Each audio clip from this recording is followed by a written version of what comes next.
Coming in at number 5 we have Baba Yaga. In Slavic folklore, Baba Yaga is a witch who appears as a deformed or ferocious looking old woman. In Slavic culture, Baba Yaga lived in a hut usually described as standing on chicken legs. Baba Yaga may help or hinder those that encounter or seek her out. If she decided that she does not like you or wants to help your cause, you would meet a violent end. Baba is an ogress who steals, cooks, and eats her victims, usually children. She once lived in a hut surrounded by human skulls and a spike as to warn off those who might try to approach her. She was banished from the living realm due to her horrible acts. It is said that now and then she is summoned, and when this happens she wreaks havoc on children, taking more victims.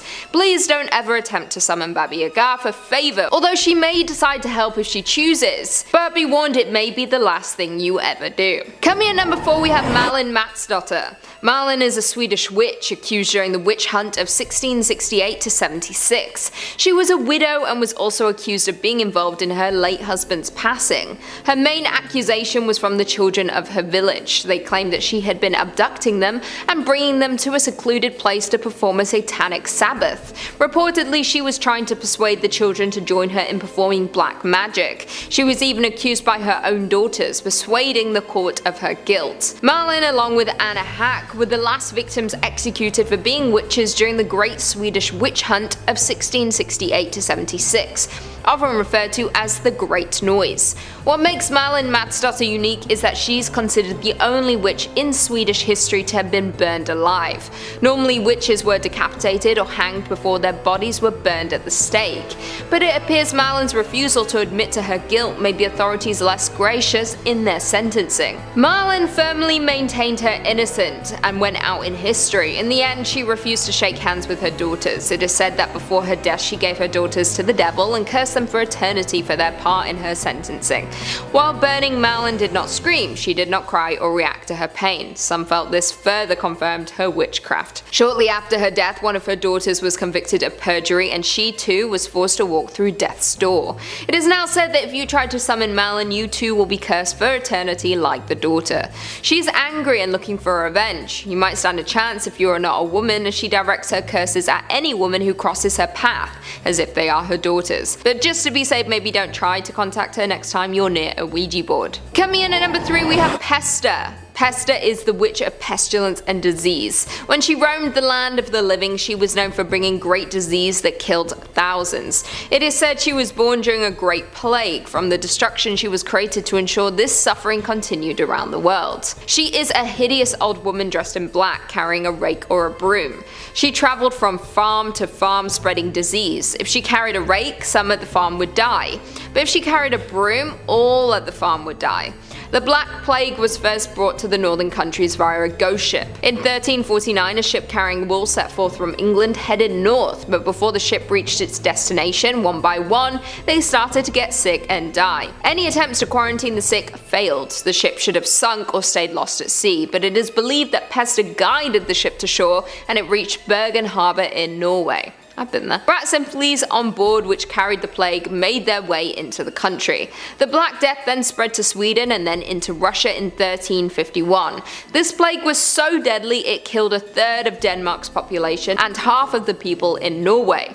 It is said that if you did try to summon her, she would bring with her a great plague. Maybe someone was messing around with her in December of 2019. If so, please never do that again. Coming in at number 2 we have Vette. Vette, also known as Mare, is a young woman who would bring bad dreams to people by sitting on them while they slept. She causes sleep paralysis in her victims. Mare often appears in Germanic folklore.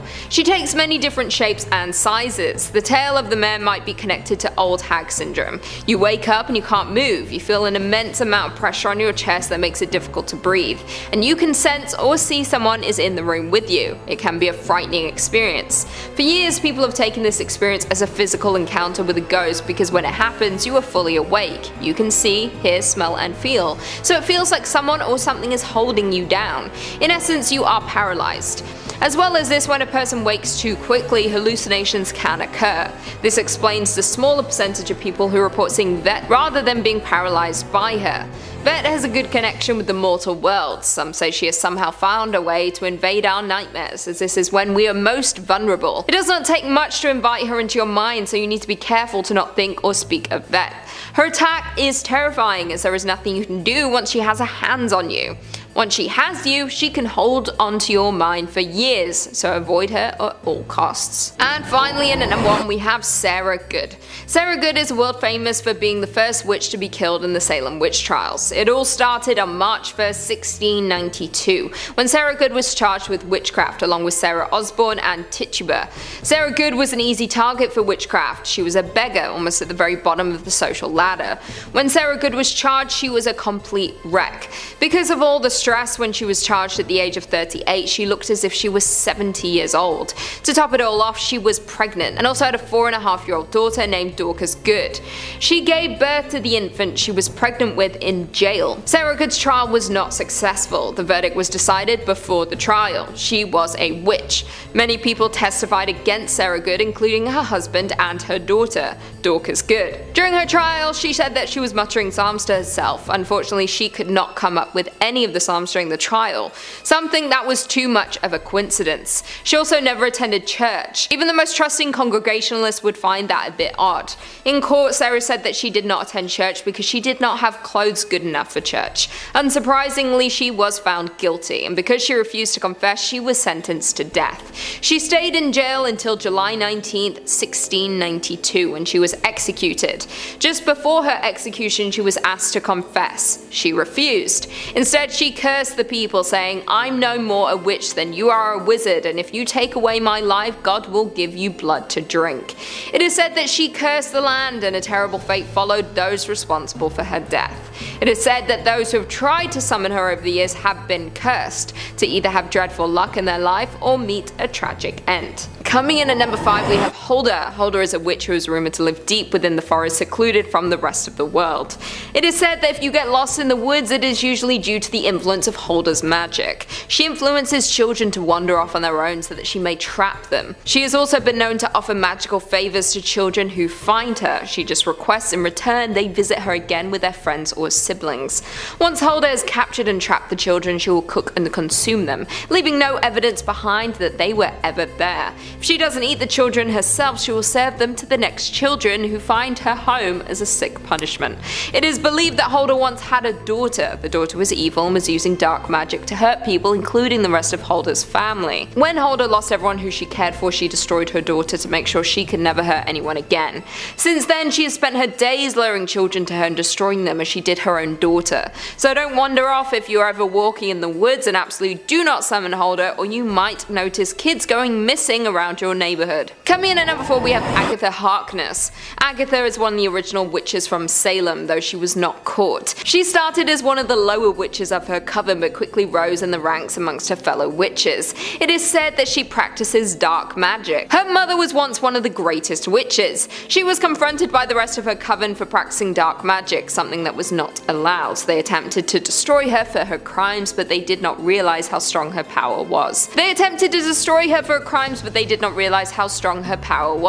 She drained the power from every other witch in the coven, including her mother, making her the most powerful witch in Salem. It is said that since then she has continued to practice her dark magic, never encountering a witch as powerful or as cunning as she is. She is an evil witch who can manipulate the minds of those around her to commit horrible acts. She is not someone who you would like to cross or make angry. She also has the ability to wipe the memories of those who she controls, meaning they don't even know that it was not their decision to commit their crimes. It is said she still resides in Salem, where her coven once called home. Although it is not clear where, there are a number of historical sites in Salem one could visit if looking for Agatha. If you did want to contact her for some dark reason, it does not come easy. You have to make a sacrifice for her to bother making an appearance. She requires a personal sacrifice of something that you love, whatever that may be for you. Maybe burning your childhood toy or something else you were attached to emotionally. If you do summon her, you might not get what you wanted. If she likes you, she might grant whatever you seek, but if not, you might unleash a great evil not only on yourself but back onto the world. I think it would be best for everyone that we leave Agatha to whatever realm she is currently hiding in. Coming in at number 3, Liorona. Is she just a legend, a ghost, or maybe a witch? Some believe Liorona to be a powerful witch. How else would she have remained so strong in the mortal realm after her death and able to trap so many victims? The story of Liorona is that long ago a woman named Maria married a rich man with whom she eventually had 2 children. Then their marriage hit a rough patch. Her husband spent less and less time at home, and whenever he was home he paid attention only to the children. Eventually she sees him with another woman. Enraged beyond reason, some versions claim Maria drowned her 2 children, but she immediately regretted it, crying out, "Oh my children!" Maria is sometimes said to have drowned herself afterwards. However, not everyone believes that she did drown herself. Some say her rage sent her deep into seclusion, where she turned mad and began studying dark magic. She wanted revenge from what her husband had done to her, but she got lost in her grief and rage and forgot her original reason. All she could think of now was her children and the anger she felt. Now she roams the earth looking to steal children from their mothers. Children are warned not to go out in the dark, for Liorona might snatch them, throwing them to their deaths in the flowing waters. There is one warning: if Liorona is stalking you as one of her next victims, you will hear her crying. Once you hear this, there is little that can be done to stop her. If you were to summon her, she would not benefit you in any way. There is no bargain you could strike with her. She only knows pain and destruction. Coming in at number 2, we have Sally, the Dunstable witch. The story of Sally came from the late 19th century about an elderly woman who lived in Dunstable, Bedfordshire. She was allegedly a little old lady living alone with her cat. When perhaps out of boredom or being fed up with her life, she turned to the dark arts. Allegedly, the town found out about her practicing dark magic. They stormed her house and pulled her into the town square. They proceeded to burn her at the stake. But Sally had planned for this. Somehow, she found a way to survive the burning and took a new form. As she burned, she cursed the village and promised to get revenge. On her return, she was plaguing the church, performing her magic to make the village believe the devil was among them. Scared, they called in an exorcist. He discovered Sally and her magic. It is said that he backed her into a corner and was able to trap her. Once trapped, they buried her in the graveyard. It is said that they gave her grave a peephole, as they always wanted to tell that she was still in there. The townspeople were terrified she would once again return to terrorize them. She is still used as a tale to this day to get the children to behave, saying if they didn't, she might return. Maybe if you found her grave, you could peer in to see if she is still trapped, or maybe she's already escaped. And finally, in at number 1, we have Gua Jona. The Gua Jona is a creature in Cantabrian legend resembling a disfigured human female. She is thought to resemble one of the many forms of witches and hags of medieval Europe. She is covered from head to toe in an old thin black cloak. Her hands and feet are gnarled legs. Her face is yellow and consumed by rough and hairy warts. Her eyes are tiny and bright as stars. Her aquiline nose and mouth contain a single black razor-sharp teeth, which extends long enough to be under her chin and used to suck blood. The creature only appears at night. It is unknown where she is meant to sleep during the day, although it is suspected to be hiding underground. Gua Jona invades homes without getting noticed and walks silently towards healthy young children to suck their blood in their sleep by sticking her tooth into their veins. She does not kill them, instead leaving them almost bloodless, so when they wake up in the morning they will be tired, pale and discolored, so looking like me. Gua Jona also attacks adults. Why do all witches seem to hate children? It seems if you summon any of these witches, you'll be putting children in danger. Being drained of all your blood does not sound like a nice way to die. Coming in at number 5, we have Frau Perchta. This is a terrifying Christmas witch. Christmas is usually a time of togetherness, happiness, celebrations, and lots of food, right? Well, in Austrian and Bavarian tradition, people have a little bit more to fear. Everyone has heard of Krampus, the half-goat, half-demon that punishes misbehaved children at Christmas, but few have heard of the ruthless Frau Perchta. This old hag is not to be underestimated. Perchta is often depicted as a crone with an iron-beaked nose, dressed in rags and sometimes carrying a cane. The other thing she carries is a bit more sinister, a massive knife hidden under her skirt, and she certainly loves to use it. You don't get the nickname Belly Slicer for no reason. Legends say that the witch punishes bad children and rewards the good. Sounds a bit like Santa Claus, however a lump of coal sure beats what her punishment entails. Frau Perchta apparently hates children who are dishonest and will scrape their tongues if they lie. Unfortunately, being an adult won't save you from the Christmas witch. Frau Perchta Perchta has a thing about domestic cleanliness and will punish women if their homes aren't clean enough. Ladies also feel her wrath if they leave their flax unspun, but the punishment doesn't seem to fit the crime. By the 12th night, or January 6th, if your home is messy, your flax left unspun, and you didn't leave out a bowl of porridge for her, Frau Perchta will slice open your belly with her long knife, remove your organs and fill your insides with rocks and straw. So if you want to avoid being disemboweled by Frau Perchta, maybe skip out on summoning her this Christmas.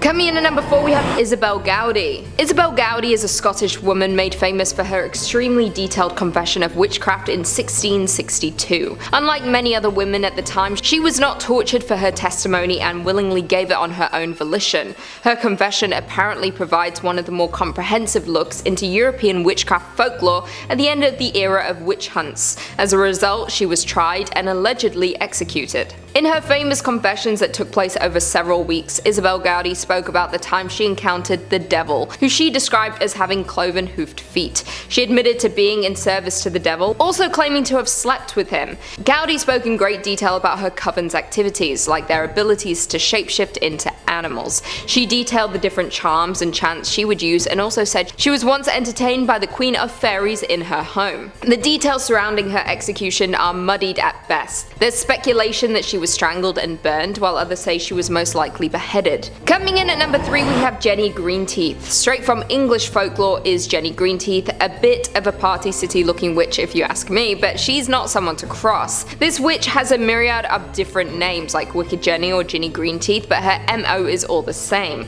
The water-dwelling hag is said to have an affinity for drowning the vulnerable. This legendary witch has a bit of a monstrous appearance with long arms, sharp teeth, and wild hair. Her skin is a grotesque shade of green and resembles duckweed, a type of weed that is one of Britain's most common small water plants. Because of this, she's often associated with ponds and rivers with the weed growing on it, and it's said to be an indicator of her presence. From the 19th century onwards, children have been warned to steer clear from bodies of water, with the threat of Jenny Greenteeth drowning them. It was also said that if they stuck around a pond too long, her long arms would drag them into the water. Elderly folks will also suffer the same fate should they not listen to the warnings. Fun fact, Jenny Greenteeth actually inspired Meg Mucklebones in Ridley Scott's Legend. In at number 2 we have Moll Dyer. Moll Dyer has a bit of a tragic backstory, but her legend still runs strong in the community in which she lived. In 17th century Leonardtown, Maryland, Moll Dyer was an old woman who was accused of witchcraft and ultimately suffered a fate similar to those of the Salem witch trials. Although historical records have yet to prove her existence, there were several Dyers in the area at the time, so it's possible that Moll was simply a nickname.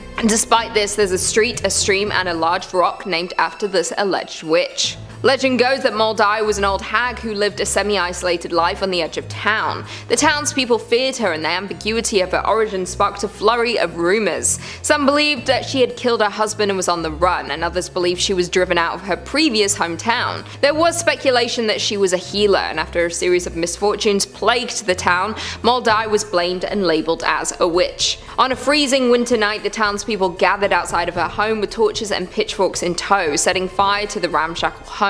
Moll Dyer narrowly escaped the angry mob and took off deeper into the woods. Several days later, her body was discovered frozen solid on top of a large boulder, with one hand stretched out to the heavens as if cursing her tormentors. In the years after her passing, they say that the lands became uncharacteristically barren, livestock died, and the men responsible for leading the mob suffered bouts of terrible luck. Today, Moll Dyer is said to haunt the lands in which she died and can be found on the coldest of winter nights. The imprint of her body is apparently still embedded on the rock that she died on and is even on display in the town. Many believe that Moll Dyer partially served as an inspiration for the entity from the Blair Witch Project. We all know how that ends, so I would not recommend summoning Moll Dyer. And finally, in at number 1 we have the Bell Witch. In the top spot is none other than the infamous Bell Witch. The legend of the Bell Witch haunting is a staple in southern United States folklore, and a terrifying story at that, so terrifying that it even captured the attention of a US president. In the early 1800s, John Bell and his family settled in Tennessee on 320 acres of farmland along the Red River. For their first 10 years, their life was good until one day things changed. Strange paranormal occurrences began to plague the family. They would hear pounding on the walls, chains rattling, and John Bell even saw a peculiar and unnatural looking creature. It had the head of a rabbit and the body of a dog. The haunting progressed, and soon the entity was snatching blankets off of the children as they slept, and even began to develop a voice. The family would hear faint whisperings and what sounded like an old woman singing hymns. The activity only got worse, and the entity began attacking the Bell's youngest daughter, Betsy Bell, leaving welts and handprints all over her face and body. Its voice strengthened over time, and they would hear it quoting scripture, carrying on intelligent conversations, and still singing hymns. Word of the supernatural phenomena spread like wildfire and even garnered the attention of Andrew Jackson before he became the 7th President of the United States. When Jackson and his men went to investigate the claims, one man from his entourage was allegedly attacked by the Bell Witch and said he felt pins being stabbed into him and was being beaten severely. Some alleged that Jackson later said that he would rather fight the British at New Orleans than fight the Bell Witch. Maybe for good reason too, because John Bell became the main subject of her wrath. The Bell Witch apparently tormented him and caused a steep decline in his health.